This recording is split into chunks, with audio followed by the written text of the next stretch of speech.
దేవునికి మహిమ కలుగునుగాక. కీర్తనలు 103 అధ్యాయం మనము 1 నుండి 3 వచనాలు మధ్యాహ్నం ప్రసంగంలో విన్నాము. ఇప్పుడు 4-5 వచనాలు మనం వినబోతున్నాం.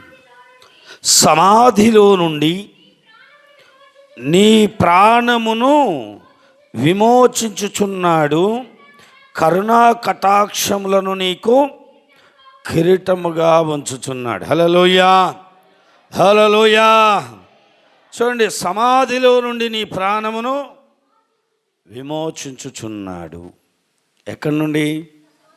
సమాధిలో నుండి. దేవుడు నిజంగా చూడండి, సమాధి అంటే గోతి కదా. గోతిలో నుండి అంటే మరణము, నరకము నుంచి వీటన్నిటి నుండి విడిపించగలిగిన దేవుడే మనం ఆరాధిస్తున్న దేవుడు. హల్లెలూయా.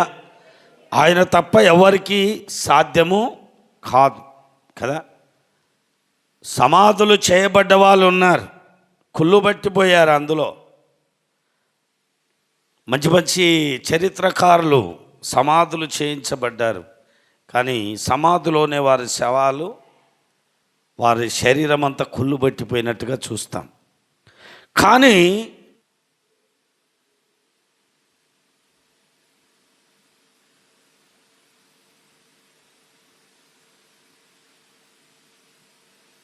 హల్లెలూయా, హల్లెలూయా. కనుక దేవుని బిడ్డలారా, దావీదు అంటున్నాడు, గోతిలో నుండి అంటే సమాధిలో నుండి విమోచించువాడు నీవే అని చెప్తున్నాడు. అంటే మనల్ని కాపాడే దేవుడు, మనల్ని ఆ స్థితికి వెళ్ళిన దేవుని చిత్తమైతే తిరిగి బ్రతికిస్తాడు. హల్లెలూయా. దేవుని చిత్తమైతే బ్రతికించి ఆశ్చర్యమైన కార్యాలు జరిగిస్తాడు. ఇప్పుడు ఉదాహరణకు మన సంఘంలో జరిగిన, ఎన్నోసార్లు చెప్పాను, ఇప్పుడు కూడా చెప్తున్నాను. రేణయ్య వల్ల వదిన అసలు చనిపోతుంది అన్నారు చాలామంది. అలాంటి వ్యక్తి దేవుడు అద్భుతంగా బ్రతికించాడు. ఆ సాక్ష్యాన్ని, ఆ యొక్క దేవుడు చేసిన కార్యాన్ని కాపాడుకోగలిగి ఉంటే ఈరోజు ఆమె బ్రతికి ఉండు అన్నమాట. హల్లెలూయా. అయితే దేవుడు ఒకసారి ఎందుకు విడుదల ఇస్తాడు, ఎందుకు విమోచిస్తాడు అంటే ఆయన పని కొరకు, ఆయన పని జరగాలి ఆ వ్యక్తి ద్వారా. ఆ వ్యక్తి ద్వారా ఆమెకు చేసిన అంటే ఏ వ్యక్తికైనా సరే ఆ చేసిన అద్భుతాన్ని లోకములోకి తీసుకువెళ్ళి సాక్ష్యాన్ని కాపాడుకోగలిగితే దేవుడు అద్భుతంగా ఆశీర్వాదకరంగా దేవుడు మారుస్తాడు. హల్లెలూయా, హల్లెలూయా. కనుక దేవుని బిడ్డలారా, ఇప్పుడు లాజరు 4 రోజులు సమాధిలో కుళ్ళు పట్టిపోయిన పరిస్థితి అక్కడ కదా. 4 రోజులకు ఏముంటుందండి బాడీ? నాదికి చూడాలి. హల్లెలూయా. 4 రోజులకు ఏముంటుంది? అందులో కుళ్ళు బట్టి ఎక్కడికక్కడ. కానీ దేవునికి సాధ్యం కదా. లాజర్ త్వరగా బయటికి రా అన్నాడు. వచ్చిందా లేదా? ఎట్లా? నడుచుకుంటా వచ్చాడు. ఇది దేవుడికి సాధ్యం. ఇది ఆ సమాధిలో నుండి విమోచించగలిగిన సమర్థుడు, యోగ్యుడు, గొప్పవాడు ఎవరైనా ఉన్నారు అంటే అది నజరేయుడైన యేసుక్రీస్తు ప్రభుల వారు. హల్లెలూయా, హల్లెలూయా. ఒక వచనం చదవండి, 16 కీర్తన 10వ వచనం. అంతకంటే ముందు చదవక ముందు మీకు ఒక వచనాన్ని నేను మధ్యాహ్నం చెప్పేది ఉండే మర్చిపోయాను. అంటే మర్చిపోలేదు, సమయం మనకు దాటిపోతుంది కనుక, ఎక్కువ అవుతుంది కనుక చెప్పలేదు. మత్తయి సువార్త 12వ అధ్యాయం 32వ వచనం చదవండి. 31, 32. మత్తయి సువార్త బాగా జాగ్రత్తగా వినాలి. నోరు జారే వారి గురించి ఈ మాట, నోరు జారే వారి గురించి ఈ మాట చదవండి. కాబట్టి నేను మీతో చెప్పినదేమనగా, మనుషులు చేయు ప్రతి పాపమును, దూషణయు వారికి, మనుషులు నీవు ఏదైనా తప్పు మాట్లాడి, ఏదైనా చెయ్యి, ఏమైనా కొట్టు తిట్టు, మరలా వచ్చి ఉపవాసం ఉండి ప్రార్థన చేస్తే ఏం జరుగుతుందంట? క్షమించబడతారు. కిందికి చదువు. ఆత్మ విషయమైన దూషణకు పాప క్షమాపణ లేదు. వాళ్ళు ఎందుకో చప్పట్లు కొడుతున్నారు, వీళ్ళు కావాలని కొడుతున్నారు. నీకెందుకురా నాయన, నువ్వు పొందుకో. హల్లెలూయా. ఆత్మ విషయంలో ఏమైనా పొరపాటుగా నోరు జారావా, అది స్త్రీయే కానీ పురుషుడే కానీ ఎవరైనా సరే, ఆత్మ విషయంలో నోరు జారితే పాప క్షమాపణ ఉందా? వాళ్ళు ఎందుకు చప్పట్లు కొడుతున్నారు, ఎగురుతున్నారంటే వారి దేవుడు తాకుతున్నాడు వారిని, వారు ఎగురుతారు. నిన్ను తాకుతలేడు కాబట్టి నువ్వు నులివెచ్చనుగా ఉన్నావు. నిన్న చూపించాడుగా, ప్రాక్టికల్గా చేసి చూపించాడుగా. ఆ స్థితిలో ఉన్నావు గనుక కదా నీకు అర్థం కాదు పరిశుద్ధాత్మ అంటే ఏంటో. హల్లెలూయా, హల్లెలూయా. పరిశుద్ధాత్మ ఆత్మ విషయమై ఏముంది, ఆత్మ విషయమైన దూషణకు పాప క్షమాపణ లేదు అన్నమాట. హల్లెలూయా, హల్లెలూయా. అలా కింది వచ్చిన చదువమ్మా. మనుష్య కుమారునికి విరోధంగా మాట్లాడువానికి, అబ్బా, యేసుక్రీస్తును మనం ఏమన్నా పాప క్షమాపణ ఉందంట, క్షమించబడతామంట కదా. చాలామంది అంటారు, యేసు ప్రభు దేవుడైతే 3 మేకులే పీక్కోలేనోడు దేవుడా అంటారు, రకరకాలుగా అంటారు కదా. అయినా కూడా క్షమించే లక్షణాలు ఉన్నాయి, క్షమాపణ దొరుకుతుంది. పరిశుద్ధాత్మకు విరోధముగా మాట్లాడువానికి, చూడండి, ఈ యుగమందైనను రాబోవు యుగమందైనను ఉందా లేదు. జాగ్రత్త, మాట్లాడేదవుడు జాగ్రత్తగా ఉండాలి. హల్లెలూయా, హల్లెలూయా. అలా చాలామంది, కొంతమంది సేవకులు కూడా ఏమంటారంటే, అరే వీళ్ళేందిరా నాయన ఎగురుతున్నారు, హల్లెలూయా, ఇదేందిరా అంటారు కదా. వాళ్ళకి అర్థం కాదు. హల్లెలూయా. కనుక దేవుని బిళ్ళారా, మనకంట మనిషి కుమారునికి మాట్లాడిన మరలా క్షమించమని అడిగితే క్షమిస్తాయంటే, కానీ పరిశుద్ధాత్మకు విరోధంగా నువ్వు ఏది మాట్లాడినా ఈ యుగమందైనను రాబో యుగమందైనా నీకు లేదు. అది అన్నమాట. హల్లెలూయా. అది నేను మీకు చెప్పాలనుకున్నాను. ఒకవేళ మర్చిపోయారా, ఇంతకుముందు ఎప్పుడో ఒకసారి చెప్పి ఉంటాను, మరలా ఒకసారి గుర్తు చేద్దామని ఈ మాటను తీసుకొని వచ్చాను. హల్లెలూయా. కాబట్టి ఎవరి గురించి కూడా మనము తప్పుగా అర్థం చేసుకోకూడదు. హల్లెలూయా. మంచిదండి. మనము ఇప్పుడు సువార్త, అది ఏంది, కీర్తనల 16లోకి వెళ్దాం. 10వ వచనం చదువుదాం. ఎందుకనగా నీవు నా ఆత్మను పాతాళములో విడిచిపెట్టవు, నీ పరిశుద్ధిని కుళ్ళు పట్టనీయవు. చాలమ్మా. హల్లెలూయా. ఇక్కడ ఏం చెప్తున్నాడు? ఎందుకనగా నీవు నా ఆత్మను పాతాళంలో విడిచిపెట్టే దేవుడు కాదు. బూర ఊదగానే సమాధిలో నుండి లేస్తారు. హల్లెలూయా. బూర ఊదగానే సమాధిలో నుండి లేస్తారు. అయితే ఇది ప్రవచనం అన్నమాట. యేసుక్రీస్తుకు సాదృశ్యంగా ఉంది. యేసుక్రీస్తుకు సాదృశ్యంగా దావీదు రాసుకుంటున్నాడు, దావీదు ప్రార్థన చేస్తున్నాడు. ఒకవేళ ప్రవచనం కూడా అనుకోవచ్చు కదా. ఆయన 3వ దినాన తిరిగి లేచాడు. ఆత్మ కుళ్ళు పట్టిందా? చాలామంది మంచి మంచి భక్తులు సమాధి చేయబడ్డారు, కానీ యేసు ప్రభులాగా తిరిగి లేచిన వారు ఎవరు భూమి మీద లేరు అన్నమాట. హల్లెలూయా. అందుకని సమాధిలోకి వెళ్ళినైనా బయటికి తీసుకొచ్చే శక్తిమంతుడు ఆయన ఒక్కడు తప్ప ఇంకెవరు లేరు అన్నమాట. హల్లెలూయా, హల్లెలూయా, హల్లెలూయా. 49 15 వచనం. 49 15 వచనం. దేవుడు నన్ను చేర్చుకొనును, పాతాళ బలములో నుండి ఆయన నా ప్రాణమును. అసలు నువ్వు ఆయన దృష్టిలో ఉంటే, ఆయన దృష్టిలో నువ్వు ఉంటే నిన్ను విడిచిపెట్టే దేవుడు కాదు అన్నమాట. ఆయన దృష్టిలో లేకపోతే వదిలేస్తాడు. దృష్టిలో లేకపోవడం అంటే ఏంటి? అమ్మా, ఆయన ఆజ్ఞలను పాటిస్తలేం, ఆయన చిత్తాన్ని కనుగొంటలేము, ఆయన మనకు అనుకూలంగానే చూసుకుంటున్నాము కానీ ఆయనకు అనుకూలంగా మనం నడుచుకుంటలేము అన్నమాట. హల్లెలూయా.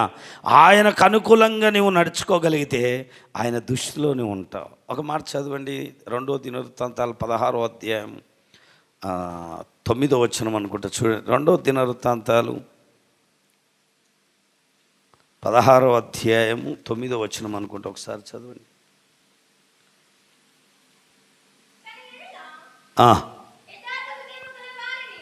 చూడండి, తన ఎడల యథార్థ హృదయము గల వారిని బలపరచుటకై యెహోవా కనుదృష్టి లోకమంతటా సంచారము చేయుచున్నదంట. ఏం చేస్తున్నదంట?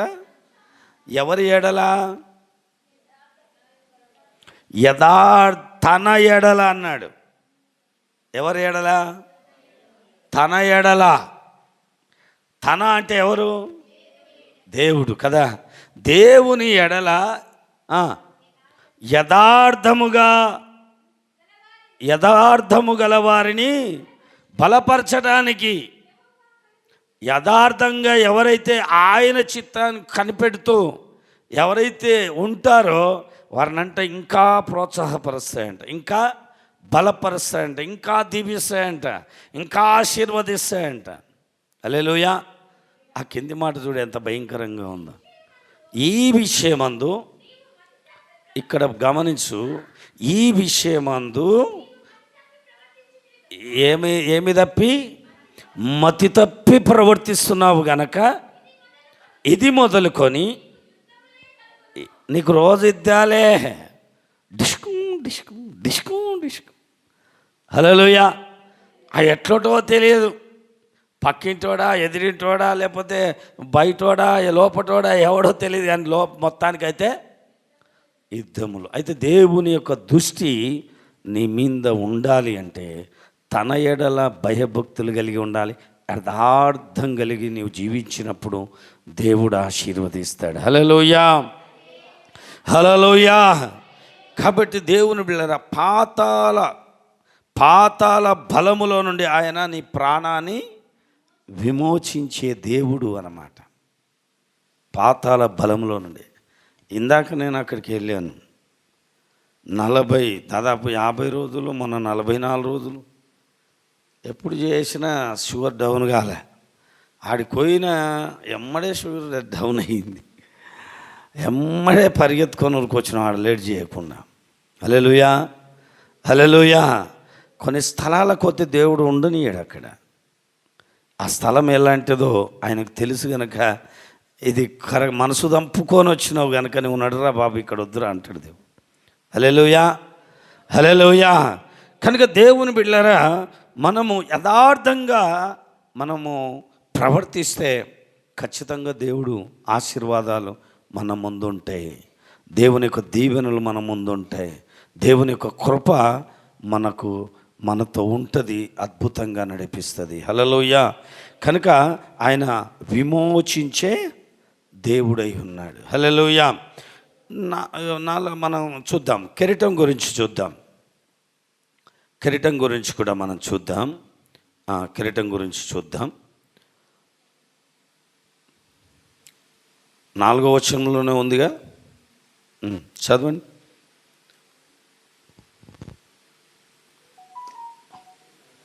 మరి ఇంకెక్కడ నేను చెప్పింది? కరుణా కటాక్షములను నీకు కిరీటముగా ఉంచుచున్నాడు. హల్లెలూయా. ఏముంచుతున్నాడు? నీకు కరుణా కటాక్షములు నీకు కిరీటముగా ఉంచుచున్నాడు. హల్లెలూయా. దేవుడు నిజంగా, దేవుని బిడ్డలారా, మనకంటే ఒక కిరీటాన్ని సిద్ధపరిచాడంట. దావీదు భక్తుడు ఇంకో దగ్గర ఒక మాట అంటాడు. 8వ కీర్తన 5వ వచనంలో అంటాడు. ఒకసారి చదువుతారా? దేవుని కంటే వానిని దేవుని కంటే వానిని కొంచెం తక్కువగా చేసినావు, మహిమా ప్రభావములతో వానికి కిరీటమును ధరింపజేసున్నావు. హల్లెలూయా. దేవుని కంటే కొద్దిగా తక్కువనే చేశాడు కానీ ఏం పెట్టడానికి? మహిమ ప్రభావములతో వానికి కిరీటము ధరింపజేసి ఉన్నాడు. హల్లెలూయా. రాత్రి ఈ కిరీటాన్ని నీవు పొందుకోవాలంటే ప్రతి ఒక్కరికి కిరీటాలు ఇవ్వబడతాయి. ప్రతి ఒక్కరికి కిరీటాలు ఇవ్వబడతాయి. కానీ ఈ లోక సంబంధమైంది కాదు అన్నమాట. ఈ లోకములో ఈ యొక్క రాజకీయాలు కానీ లేకపోతే రకరకాలుగా కదా, ఒక పదవి గెలిచినంటే ఓ అమ్మ 100 శాలలు వచ్చి పడతాయి కదా, వస్తారా? అరే 10th పాస్ అయినా శాల్వలే, డాక్టర్ పాస్ అయినా శాల్వలే, జాబ్ వచ్చినా ఏమొచ్చినా పాసే. నేనేమంటానంటే జాబ్ వచ్చినా, చదువులో పాస్ అయినా, మంచి మార్కులు వచ్చినా నీవు సన్మానించుకోకూడదు, నీకు ఇచ్చిన దేవుని సన్మానించాలి. హల్లెలూయా.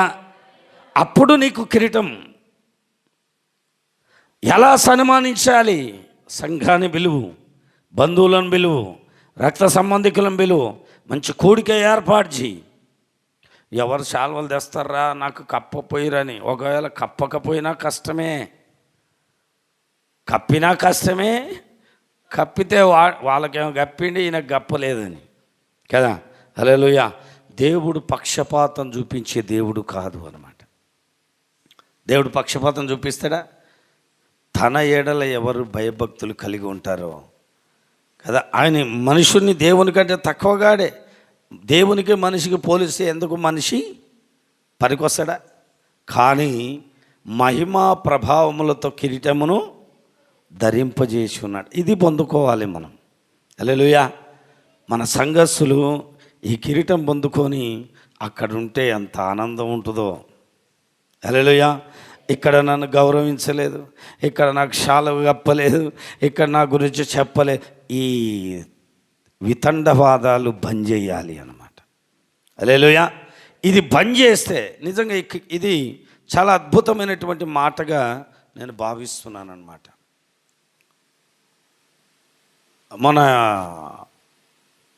క్రిస్మస్ ప్రేమ విందులోకి పోతే అరే వాక్యానికి అక్కడ ఎక్కువగా ప్రభావం లేదు, పాటలకు ఎక్కువ ప్రభావం లేదు, కానీ ఆ శాలువలు కప్పుతుంటే చూడు, ఏం ఫోటోలు, ఏం పోజులు, రకరకాలుగా.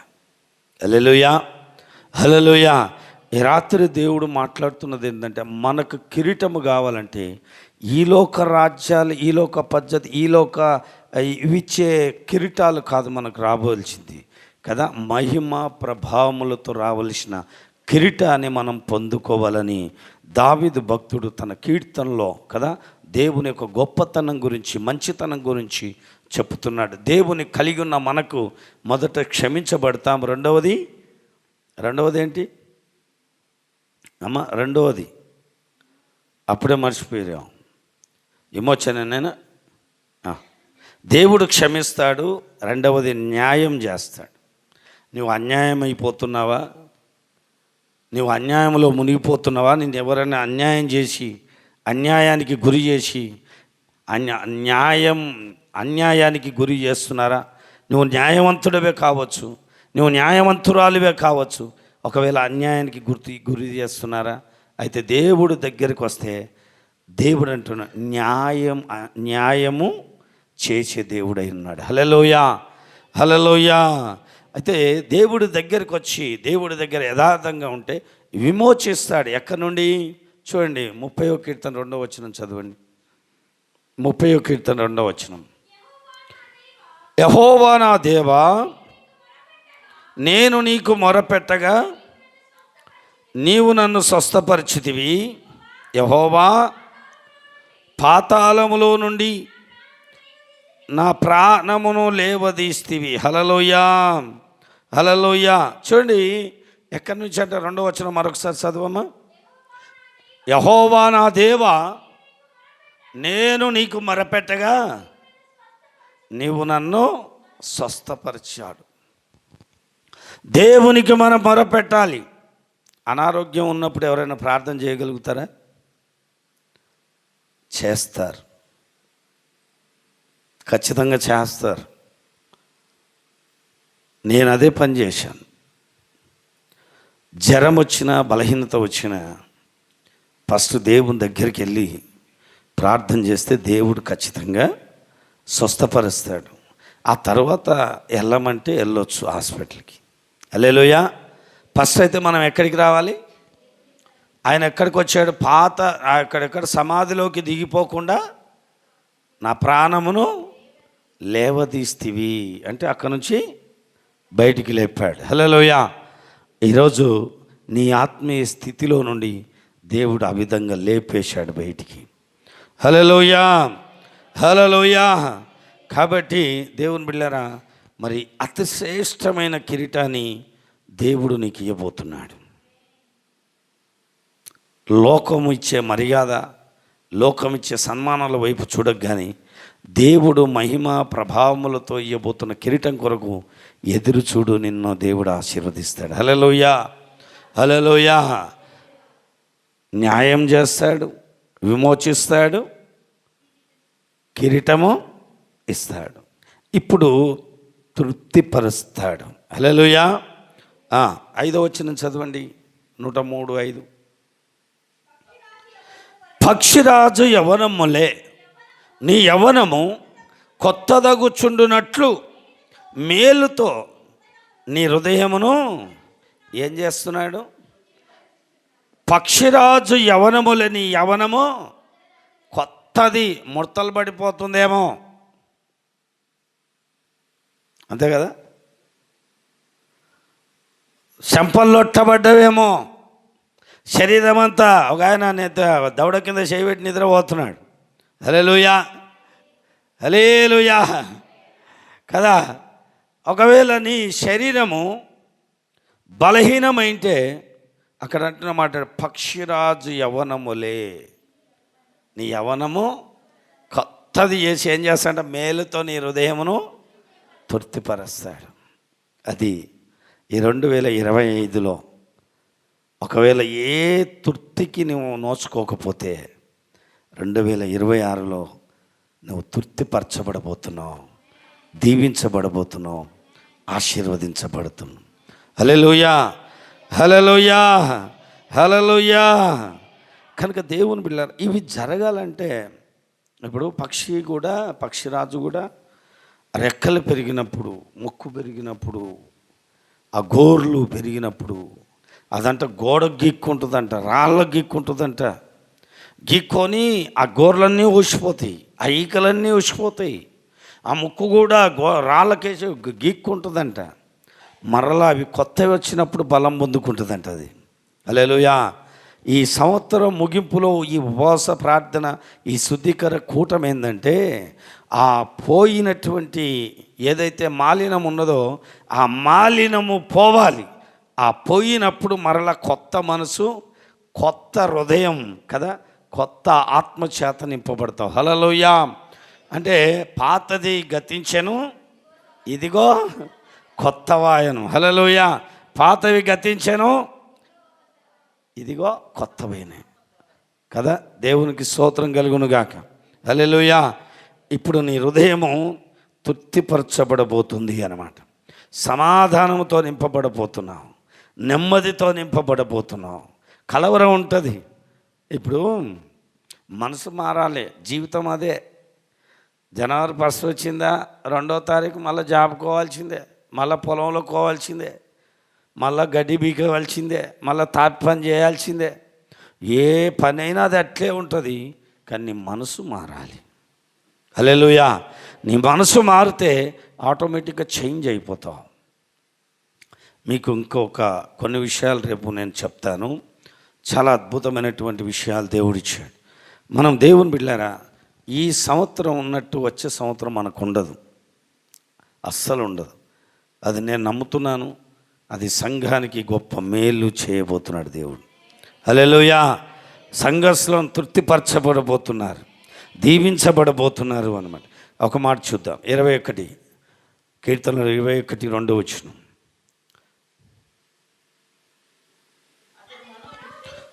అతని మనోభిష్టము నీవు సఫలము చేయుచున్నావు, అతని పెదవుల నుండి వచ్చిన ప్రార్థన నువ్వు మానక అంగీకరించి ఉన్నావు. గట్టిగా చప్పట్లు కొడదాం. హల్లెలూయా. అతని మనోభిష్టం నువ్వు సఫలం చేయుచున్నావు. అతని పెదవులలో నుండి వచ్చిన ప్రార్థన ఆయన మానకని ప్రార్థన వినే దేవుడై ఉండాలి. హల్లెలూయా. ఆ ప్రార్థన వినే దేవుడై ఉండాలంటే సమయము నీవు వ్యర్థము చేయొద్దు. నీ పిల్లలు కూర్చుకొని టైంకు కుటుంబ ప్రార్థన, వ్యక్తిగత ప్రార్థన నువ్వు మానక చేసినప్పుడు దేవుడు ఖచ్చితంగా నీ ప్రార్థనకు జవాబిస్తాడు. హల్లెలూయా.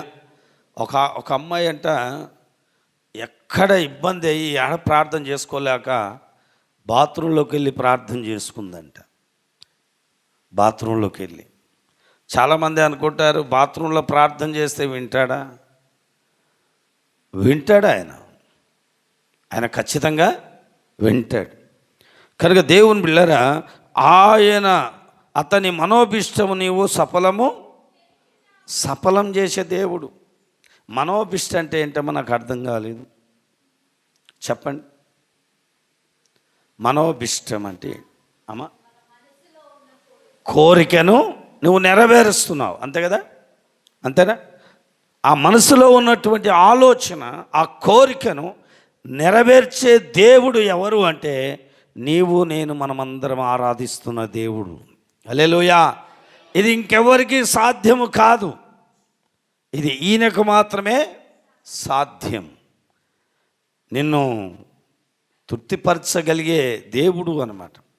ఒక పాటలో రాసుకున్నారు, విజయశీలుడా నా ప్రాణ ప్రియుడా కృతజ్ఞతతో నేను స్తుతించెదను. విజయశీలుడా నా ప్రాణ ప్రియుడా కృతజ్ఞతతో నేను స్తుతించెదను. నా యేసయ్యా నిన్ను వేడుకొనగా నా కార్యములనియు సఫలము చేసితివి. నా యేసయ్యా నిన్ను వేడుకొనగా నా కార్యములనియు సఫలము చేసితివి. విజయశీలుడా ప్రియుడా కృతజ్ఞతతో నిన్ను స్తుతించెదను. హల్లెలూయా. ఆయనను వేడుకుంటే సఫలము చేశాడు. ఈ రాత్రి నీవేమేమి అడిగావో అవన్నీ దేవుడు సఫలం చేయబోతున్నాడు. అవన్నీ దేవుడు నీ కోరిక, నీ ఆలోచన, నీ విధానాన్ని ఆయన తీర్చబోతున్నాడు. హల్లెలూయా. అది మంచి కార్యము దేవుడు చేయబోతున్నాడు అన్నమాట. అలాగే 3వ వచనం కూడా చదువమ్మా. శ్రేష్కరమైన ఆశీర్వాదములతో నీవు అతనిని ఎదుర్కొనుచున్నావు. అతని తల మీద అపరంజి కిరీటము నీవు ఉంచి ఉన్నావు. ఏముంచాడు? అపరంజి కిరీటం. మొదట మనం ఏమిన్నాం? మహిమా ప్రభావములతో మొదట విన్నది కరుణా కటాక్షములు కలిగిన కిరీటాన్ని, రెండవది మహిమా ప్రభావములతో కిరీటము, మూడవది అపరంజి కిరీటము. హల్లెలూయా. ఇది ప్రతి విశ్వాసి, ప్రతి ఒక్కరూ పొందుకోవాల్సినటువంటి కిరీటం. హల్లెలూయా. అలాగే శ్రేష్కరమైన ఆశీర్వాదాలతో నీవు అతనిని, ఈ చిల్లర మాటలు, చిల్లర తలంపులు, చిల్లర ఆలోచనలు పక్కన పెట్టండి. ఈ ఆశీర్వాదం పొందుకోండి. దేవుడు మిమ్మల్ని గొప్పగా దీవిస్తాడు. అరే, జీసస్ హీలింగ్ ప్రేయర్ మినిస్ట్రీలో విశ్వాసులు ఇంతగా దీవించబడ్డారనే ఆలోచన, తలంపులు ప్రజల్లో మెదలాలి. హల్లెలూయా. హల్లెలూయా. అరే, ఎందుకు వీళ్ళు ఇంత దీవించబడ్డారనే ఒక ఆలోచన వారిలో రావాలి. అరే, ఏం చర్చికి పోయినావమ్మా, ఏం చర్చికి పోయావా అనేటట్టుగా ఉండకూడదు. ఎక్కడ వెళ్ళావయ్యా, మేము కూడా అక్కడ వచ్చేటట్టుగా ఉండాలి. హల్లెలూయా. కాబట్టి శ్రేయస్కరమైన ఆశీర్వాదాలతో నీవు అతన్ని ఎదుర్కొనుచున్నాడు అంటే అర్థం ఏంటి అమ్మా? నీకెదురు పడుతున్నాడా? రిసీవ్ చేసుకుంటున్నాడు, అంతేనా? రిసీవ్ అంటే ఇప్పుడు మన ఇంటికి ఎవరైనా వస్తే మనం ఎదురుగా ఎట్లా పోతాం? అంతే కదా, ఇంటికి వెళ్ళి రండి అయ్యా అంటారు. మన గట్టుమైన గ్రామానికి వెళ్ళాం ఒకరోజు ప్రార్థన.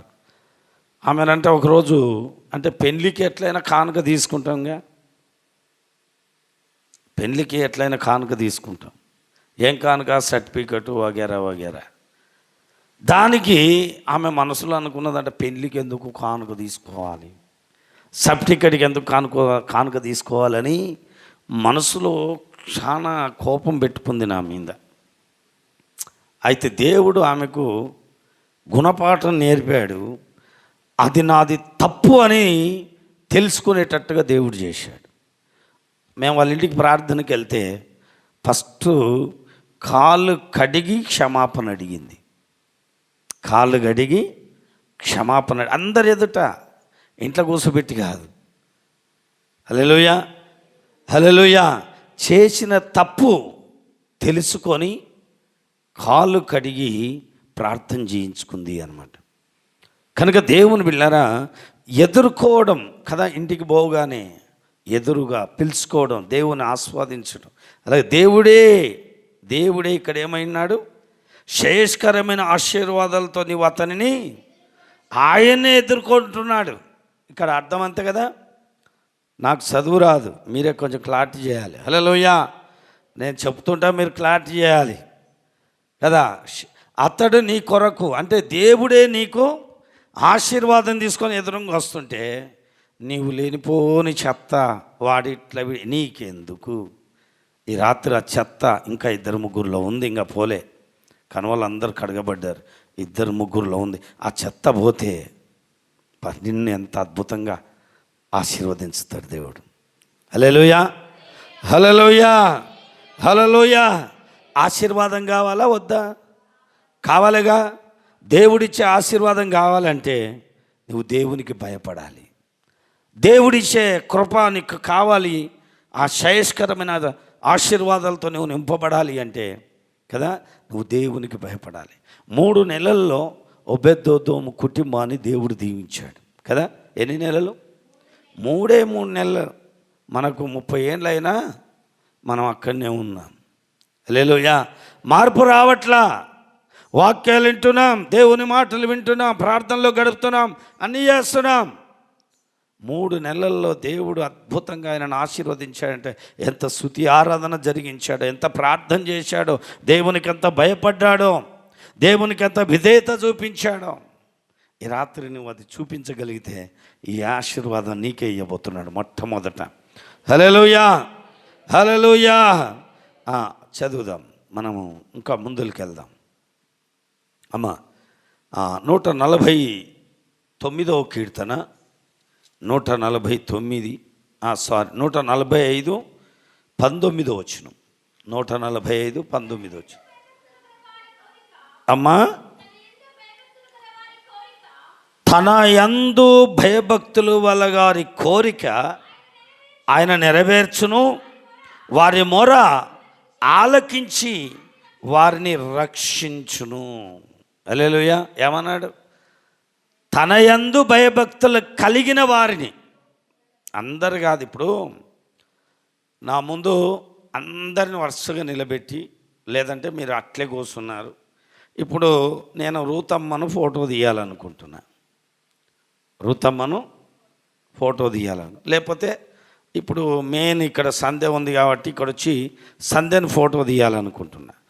ఈ ఫోటో తీయాలనుకుంటే సంధ్య మీదనే ఉంటుంది నా దృష్టి. నా మంచిగా ఫేస్ మంచిగా రావాలి. ఎందుకంటే పెళ్లి పిల్లని చూస్తున్నాం కాబట్టి మంచి ఫోటో కావాలని మనం ఏం చేస్తాం? ఫోటో మంచి రావాలని తీస్తాం. అయితే ఫోటో కొట్టేటప్పుడు ఫ్లాష్ అందరి మీద పడుతుంది, అందరి మీద పడుతుంది. కానీ అందరి ముఖాలు అమ్మా అట్లా అందరి ముఖాలు రావు. ఎవరి మీద దృష్టి పెట్టి మనము ఫోటో తీస్తామో వారిది క్లారిటీగా వస్తుంది. క్లారిటీగా వస్తుంది కనుక అక్కడ చెప్తున్న మాట చూడండి, తన యందు భయభక్తులు గల వారి కోరిక ఆయన నెరవేరుస్తాడా లేదా? నీవు ఆయన యందు భయభక్తులు కలిగి ఉండాలి. హల్లెలూయా. ఆయన యందు భయభక్తులు కలిగి ఉంటే నీ కోరికను నెరవేరుస్తాడు, నిన్ను ఆశీర్వాదకరంగా నిలబెడతాడు. అలాగే అంటాడు చూడండి, పై వచనం చదవమ్మా. తనకు నిజముగా అమ్మా ఎక్కడ చదువుతున్నావు? 18. తనకు మొరపెట్టు వారికందరికీ, తనకు నిజముగా మొరపెట్టు వారికందరికీ అంటే నిజంగా ఎవరు మొరపెడతారో, మొరపెట్టే వాళ్ళు అందరూ ఉంటారు. గుంపులో గోవింద్ అన్నట్టు కదా, గుంపులో గోవింద్ అన్నట్టు. సంఘం దాదాపు 100 మంది పైన ఉన్నారు. కానీ ఈ ఉపవాసాలకు సహకరించిన వాళ్ళు ఎంతమంది? మా అంటే ఒక 25 మంది, అంతేనా? ఒక 20. కానీ మిగిలిన వాళ్ళంతా వాళ్ళ ఆదివారం వస్తారు, ప్రార్థన చేసుకుంటారు, చేయించుకుంటారు, ఇంతసేపు గడుపుతారు, పోతారు. హల్లెలూయా. తన యందు కదా, తనకు మొరపెట్టు వారికందరికీ, తనకు నిజముగా ఎవరు మొరపెడతారో ఈ రాత్రి మిమ్మల్ని దేవుడు అత్యధికంగా ఆశీర్వదించబోతున్నాడు. హల్లెలూయా. ఈ 100 మందిని ఫోటో తీస్తే 100 మంది రారు, ఆ ముఖ్యమైన వాళ్ళే వస్తారు. అలాగే దేవునికి నిజంగా ఎవరైతే ప్రార్థన చేస్తారో వారిని రక్షిస్తాడు.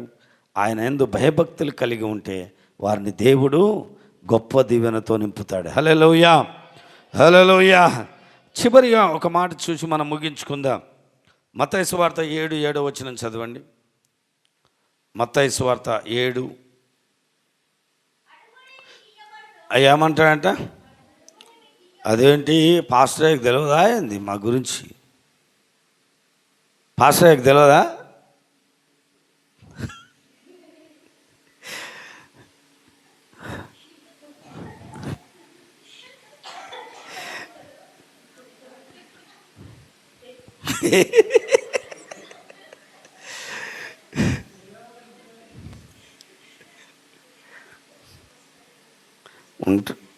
ఉంటాడు. హల్లెలూయా. సైలెంట్గా ఉంటాడు. కానీ చాలామంది ఏమంటారంటే పాస్టర్కి తెలియదా? దేవుడు ఏమంటున్నాడు ఇక్కడ? అడుగుడి ఇయ్యబడును అన్నాడు. అడగాలి నువ్వు కదా. అడగంది నా గురించి ఆయనకు తెలియదా, మా కుటుంబం గురించి ఆయనకు నీవు తెలియదా? తెలుసా కాదు, ఫస్ట్ నువ్వు అడగాలి. హల్లెలూయా. అడుగుడి మీకు ఇయ్యబడును, వెతుకుడి మీకు దొరుకును, తట్టుడి మీకు తీయబడును. ఇక వెతకడం అంటే అట్లా. ఇప్పుడు మన నర్సమ్మోళ్ళు మమ్మల్ని పిలిచి భోజనం పెట్టారు. పండుగ రేపన పండుగ వెళ్ళిన తెల్లారి భోజనం పెట్టనికపోతే మాకు భోజనం పెడుతుండ్రు. సరే, మంచిగా తలకాయ కూర సూపర్ చేసింది, బాగా తిన్నా. హల్లెలూయా. అయితే దేవుని బిడ్డలారా, పిల్లలు మాత్రం ఫోన్లో వెతుకుతున్నారు. ఏం వెతుకుతున్నారు? జాబ్ గురించి వెతుకుతున్నారు. వాళ్ళేం చెడు చేయట్లే, వాళ్ళేం చెడు ప్రోగ్రాం చూడట్లా. జాబ్ గురించి, జాబులో ఉన్న దాంట్ల గురించి వాళ్ళు సెల్లో చూస్తున్నారు. నా దేవుడు ఏమంటున్నాడంటే, నా దగ్గరని వెతికితే ఏడెతకాలి? దేవుని దగ్గర. అందుకే 3 రోజుల ప్రార్థనలు. హల్లెలూయా, హల్లెలూయా. దేవుడు దగ్గర వెతికితే దొరుకుతుందంట కదా. దొరుకుతుందా? దొరకదా? నేను ప్రతిదీ దొరికించుకున్నా. హల్లెలూయా. దేవుడి దగ్గర వెతకాలి, కానీ ఖచ్చితంగా అది అద్భుతంగా జరిగించబడుతుంది. మనకు కావాలనుకున్నది ఖచ్చితంగా దొరుకుతుంది. కొంతమంది ఫోన్లు చూసినప్పుడు నేను అనుకున్నా, ఇలాంటి ఫోన్లు నేను వాడుతానో లేదో. ఇలాంటి ఫోన్లు ఫస్ట్ నేను మన సంఘంలో శిరీష భానుదే చూసిన. అరే, విశ్వాసుల చేతుల్లో, పిల్లల చేతిలో ఫోన్లు ఉన్నాయి, అరే మా చేతిలో లేకపోయాయి కదా అని కొన్నిసార్లు ఆలోచన చేసి మనసులో అనుకున్నా, ఇంకెప్పుడన్నా జీవితంలో కొనమో అనుకున్నాం. కానీ దేవుడు అద్భుతంగా ల్యాప్టాప్ 80,000 రూపాయలు కొత్త సిల్లుది అని 500 నోట్ల కాగితాలు మొత్తం టేబుల్ మీద పెట్టుకొని ఫోన్ చేసింది. 3 సార్లు బజాజ్లో తీద్దామని పోతే దొరకలే, రాలే. 4వసారి ప్రయత్నం చేస్తే 80,000 కట్టబెట్టి, పాస్టర్ గారు నీ కొడుకును పంపి అన్నది. వరుణ్ పంపిస్తే ఆశ్చర్యపోయిందంట అది చూసి. తీసుకోపో ల్యాప్టాప్. హల్లెలూయా, హల్లెలూయా. ఇక సెల్ ఫోన్లు కదా, ఓటెంక ఇప్పుడు అందరికీ అయినాయి కదా. దేవుడికి స్తోత్రం కలుగును గాక. హల్లెలూయా. అంటే మనం అడగాలి, అలాగా వెతకాలి, తట్టాలి. పొద్దున్న లేచి తలుపు కొడుతూనే ఉండాలి తీసేంత వరకు, అంతే కదమ్మా. ఇప్పుడు నేను రోజు మా జడ్చర్లకు వెళ్ళాను. నాకు బాగా తెలిసిన మేడం ఇప్పుడు ఈ కీబోర్డ్ ఇచ్చిన కుటుంబం. అయితే ప్రతి సంవత్సరం వాళ్ళ చర్చి వాళ్ళు సేవకునికి గిఫ్ట్ ఇస్తారు. ఆ గిఫ్ట్ కొరకు నేను వరుణ్ పోయాం. పోతే ఆమె పొద్దుగాల లేవలే, ఇంట్లో ఉంది. క్యాలెండర్ ఇచ్చి ప్రార్థన చేసి వెళ్దామని పోయినాం. పోతే ఆమె లేవతే తలుపు కొడతా ఉండ 10 నిమిషాలు కొట్టినా, ఇంకా రాలే. వస్తూ ఉంటే కొంగా కొట్టాను. లాస్ట్కి ఆయన నిద్రమబ్బున లేచి బయటకు వచ్చి తలుపు తీసింది అనమాట. హల్లెలూయా, హల్లెలూయా. ఆమె అబ్బా ఎంత ధన్యురాలనో అంటుంది. చక్కగా లేచి ఒక దైవజనుని ముఖం చూశాను. ఈరోజు నాకు మంచి ఆరోగ్యము, మంచి కార్యాలు జరుగుతాయని ఆమె చాలా ఇష్టపడి ఇంట్లోకి పిలుచుకొని కాఫీ ఇచ్చి క్యాలెండర్ తీసుకొని ఆమె మాట చెప్పింది ఏంటంటే, పోయేటప్పుడు రండి, మీకు కొన్ని చదువులు ఇస్తాను, తీసుకొని పోదురండి. హల్లెలూయా, హల్లెలూయా. కాబట్టి దేవుని బిడ్డలారా, మనము ఒక మనిషిని ఎలా తట్టి లేపుతామో మన దేవుడి దగ్గర పొందుకోవాల్సిన దాని కొరకు ప్రతి ఒక్కరం తట్టాలి అన్నమాట. అడుగుడి మీకు ఇయ్యబడును, వెతుకుడి మీకు దొరుకును, తట్టుడి మీకు తీయబడును. అడుగు ప్రతివానికి పొందడా? అవిశ్వాసంతో అందితే ఏముండదు, అవిశ్వాసంతో అడిగితే ఏముండదు. ఇస్తాడో ఇయ్యడో, జరుగుతుందో జరగదో. ఖచ్చితంగా ఇస్తాడు, ఇచ్చిండు అని నమ్మాలి, అంతే. ఖచ్చితంగా పొందుకున్నానని నమ్మితే దేవుడు అద్భుతము చేస్తాడు. హల్లెలూయా. కాబట్టి ఈ రాత్రి అడిగిన ప్రతిదీ నేను పొందుకున్నానని నువ్వు నమ్మితే ఒకటెంక అద్భుతంగా నెరవేర్చబడుతుంది. హల్లెలూయా. దీవించబడతారు, ఆశీర్వదించబడతారు. అడగాలి, పొందుకోవాలి. దొరికేంత వరకు మనం అడుగుతూనే ఉండాలి దేవుని అన్నమాట. కాబట్టి అడుగు ప్రతివానికి దొరుకుతుంది. అడుగుడి మీకు ఇయ్యబడును అన్నాడు. వెతుకుడి మీకు వెతకాలి. నరసమ్మ గుండ్లు పోతే ఎతికింది, దొరికినాయి.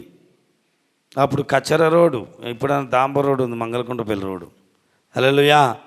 బంగారం మీద అంతా ధ్యాస. ఏదైనా డబ్బులు పోతే అలాగే ఎతుకుతాం, కానీ దేవుడి దగ్గర ఎతకవలసినవి మనము వెతకమన్నమాట. వెతికితే దేవుడు అద్భుతం చేస్తాడు. కాబట్టి మంచి శ్రేష్టమైన ఆశీర్వాదాలతో నిన్ను నీ కుటుంబాన్ని నింపునుగాక. దేవుడు మిమ్మల్ని ఆశీర్వదించునుగాక. సంఘాన్ని దేవుడు వర్ధిల్ల చేయునుగాక. ఆమేన్. ప్రార్థన చేసుకుందాం.